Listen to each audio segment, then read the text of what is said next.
कान्तावियोगः स्वजनापमानः ऋणशशेषं कुनपस्य सेवा दारिद्र्यभावाद् विमुखं च मित्रः विनाग्निना पंच दहन्ति कायम। मैं हूं आचार्य रमाकांत मिश्र। अपने इस YouTube चैनल पर सभी दर्शकों का एक बार पुनः बहुत बहुत हार्दिक स्वागत करता हूं। आज मैं मध्य प्रदेश के जो मुख्यमंत्री श्री मोहन यादव जी हैं, इनकी कुंडली का विश्लेषण पिछले लगभग 6 माह से दर्शकों के विशेष आग्रह के कारण गुरुजी आप मोहन यादव की कुंडली का विश्लेषण करके समाज को बताएं, क्या इनका कार्यकाल 5 वर्षों तक कितना सुचारू रूप से चलता रहेगा।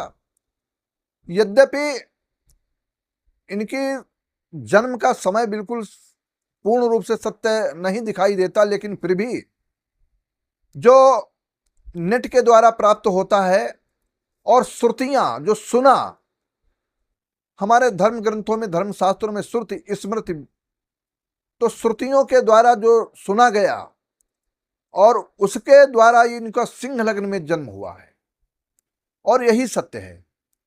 लग्नेश सूर्य इनका 3 ग्रहों के साथ में अष्टम भाव में विराजमान सिंह लग्न है। अष्टम भाव में बुध और सूर्य और साथ में शुक्र, नीच का बुध है, फिर भी सूर्य के साथ में बुधादित्य योग बनाता है, आकस्मिक लाभ देता है अष्टम भाव के बैठे हुए ग्रह। और साथ में उच्च राशि का शुक्र है, तो उच्च राशि के शुक्र होने के कारण मोहन यादव को विलासितापूर्ण जीवन यापन करने की, और यहां तक शुक्र और बुध जब एक साथ होते लक्ष्मी नारायण योग बनाते हैं, इसलिए इनको शुक्र के प्रभाव से। दूसरा कारण इनका जो सिंह लग्न है,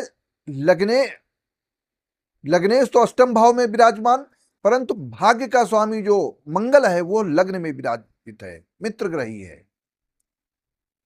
और इस प्रकार से ग्रहों की युति के आधार पर राहु 10म भाव में, राहु जब 10म भाव में विराजमान है तो राहु के कारण 10वां राज्य कारक है, यह राज्य कारक भी कहलाता है। इनकी बृहस्पति की महादशा चल रही है। बृहस्पति की महादशा 2023 से और 16 वर्षों के लिए 2039 तक रहेगी। लेकिन वर्तमान समय में बृहस्पति की महादशा में जो अंतर प्रत्यंतर सूक्ष्मांतर तक सारी गणितीय ज्योतिषीय गणना के आधार पर सौर मंडल के बदलते हुए ग्रहों के कारण मोहन यादव जी का कार्यकाल कैसा रहने वाला है, क्या मोहन यादव 5 साल तक रह पाएंगे, क्या स्थिति कहती है। मोहन यादव, मैं सारता पहले ये बतला देना चाहता हूं, ये 5 साल पूरा नहीं निपटा पाएंगे, मुख्यमंत्री के पद पर नहीं रहेंगे। यद्यपि भाजपा के संघ के चहेते हैं, कर्मठता है, निपुणता है, सब कुछ है, लेकिन एक वर्ग इनके ऊपर विपरीत होने वाला है, बहुत विपरीत हो जाएगा। समाज के लोगों की स्थिति विपरीत होगी और मोहन यादव को किसी न किसी कारणवश अपने पद से हटना पड़ सकता है। यह मेरी ज्योतिषीय गणना है। और ज्योतिषीय गणना के आधार पर मैं एक चीज और कहना चाहता हूं कि मोहन यादव भले ही किसी प्रकार से अपने पद को संवारने के लिए एकजुट हों, बहुत मेहनत करते हों, इनके 4th भाव का स्वामी मंगल है और भाग्येश मंगल है, लग्न में विराजमान होने के कारण ऊर्जावान तेजवान मंगल पौरुष अग्नि तत्व की राशि है और वो तेज लाता है, काम करने की क्षमता ईमानदारी से पूर्ण करेंगे। लेकिन ग्रह ही बनाते हैं, ग्रह ही बिगाड़ते हैं, क्योंकि इनका 7म भाव में शनि बैठा हुआ है और शनि आपस में विद्रोह कराता है, विच्छेदन कारक है। इस समय वर्तमान समय में शनि चल रहा है, 8म भाव में गोचर कर रहा है, अर्थात मीन राशि में है। 2027 में जून के बाद में जैसे ही शनि मेष राशि पर जाएगा और इनका जन्म के समय 7म भाव अर्थात कुंभ राशि का शनि है, स्वराशि, और तीसरी दृष्टि से ये देख भी भाग्य को देख रहा है, भाग्य को कमजोर करेगा। और जब लग्न में आएगा तो लग्न की स्थिति अर्थात भाग्य स्थान पर विराजित माने मेष राशि में जब आ जाएगा शनि, तो कुंभ से तीसरे होगा, इसलिए भाग्य स्थान इनका कमजोर पड़ेगा और पूर्व जन्म के कर्मों का, जनता की सेवा के कर्मों का फल प्राप्त कराता है। इसलिए वह समय आने वाला 2027 का इनके लिए कष्टकारक होगा। भले ही 2028 में चुनाव हो, लेकिन चुनाव के पूर्व में मोहन यादव को अपने पद से अलग होना पड़ सकता है। यह मेरी एक ज्योतिषी गणना है। दर्शक बहुत सारे पूरे देश के, पूरे प्रदेश के, मध्य प्रदेश से लेकर के छत्तीसगढ़ तक अनेक प्रांतों के लोग, क्योंकि मैंने ही जब पूरे, आज तो ऐसे ही ज्योतिषी हैं जो नकल करके या कुछ करके एक डाल देते हैं कि मैंने बताया था मध्य प्रदेश में कौन जीतेगा। अरे मध्य प्रदेश में जब कांग्रेस की सरकार थी, कांग्रेस का मुख्यमंत्री हुआ करता था, और उसके समय में भी मैंने बतलाया था कि इनकी सरकार जाएगी और वहां के जो फिर एक बार सत्ता भारतीय जनता पार्टी के हाथ में लगेगी। और ठीक उसी प्रकार से हुआ। उपचुनाव हुआ था, 29 सीटों उपचुनाव लड़ा जा रहा, पेपर में दिया गया।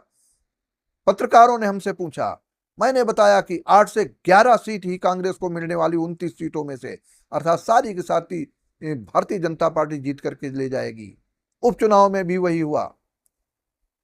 तो इस प्रकार से भारतीय जनता पार्टी की सरकार तब भी बनी, और आज भी मैं उसी ज्योतिषी गणना के आकलन से पूर्ण एक एक विधा के माध्यम से कहना चाहूंगा कि मोहन यादव को अपने पद से पूरा कार्यकाल नहीं निपटा पाएंगे, ऐसा मुझे ज्योतिषी गणना का विश्वास है।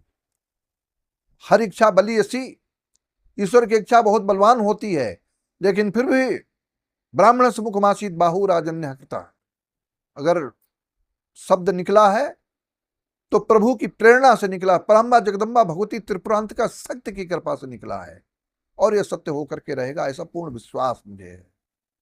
मैं आपके समक्ष ज्योतिषी गणना भी है, विश्वास भी है कि जो चीज कहें वो हो जाए, और समाज के सामने जब वैसे ठीक होती, जितने भी चुनाव हुए हैं, आज हमारे पूरे हिंदुस्तान, पूरे देश विदेश के दर्शक कहते हैं, गुरुजी आपने तो, चाहे वह दिल्ली का चुनाव, मध्य प्रदेश, राजस्थान, छत्तीसगढ़ का चुनाव रहा हो, पंजाब माने हरियाणा का चुनाव रहा हो, बिहार का चुनाव रहा हो, महाराष्ट्र का चुनाव हो, सभी चुनाव में, पश्चिम बंगाल का चुनाव रहा हो, सब में 100% भविष्यवाणी सत्य हुई है।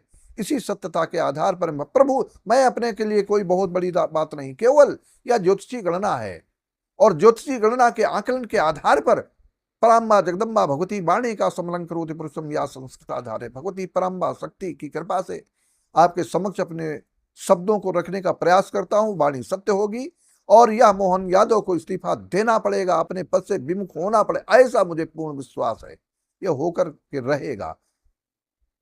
आज आपके समक्ष इस वीडियो को अधिक से अधिक लोग सेव कर लें, शेयर करें और जनमानस तक पहुंचाएं। आगे मैंने फिर एक बार कहा कि अधिक से अधिक सब्सक्राइब करते हुए आप मेरे वीडियो को सेव करें। हर इच्छा बलियसी। बहुत बहुत आप सबके लिए फिर एक बार धन्यवाद।